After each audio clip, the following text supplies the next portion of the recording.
the consequence of non-compliance. Mostly, we have over 10,000 abandoned projects in the country, everybody knows, with trillions of naira being pumped halfway and no result.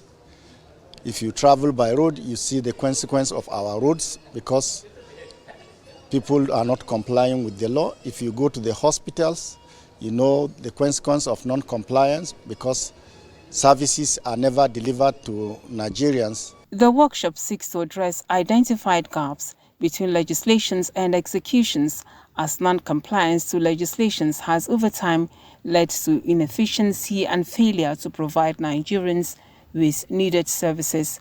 President of the Senate, Godswill Akpabio, in his opening address noted that it is abnormal in a democracy when public institutions ignore or select resolutions to implement.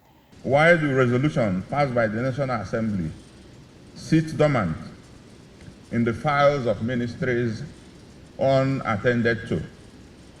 Why is compliance not at default mode in our institutional culture?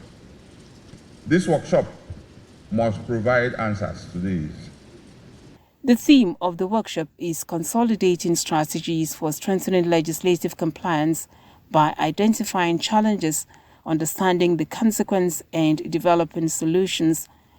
Laws are made to be implemented, but when laws are made and just kept in the drawer, it's a big challenge, and that is why we have big challenges in almost every sector of the economy. Things should be done right so that this country can move forward. There's a department within the presidency that assesses all the ministries, and maybe we can provide them additional tools, additional resources so that they can be responsible for that measure along with the other measurements they're already taking, so as to assess the MDAs across all spheres, not just the financial targets, but also the softer targets that could lead to more benefits also.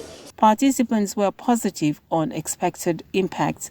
The takeaway here will be having robust understanding on how to interpret the laws that are guiding our conduct. I want a sanction if there's no compliance.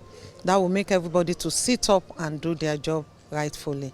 This is the second national workshop pushing for legislative compliance by MDAs.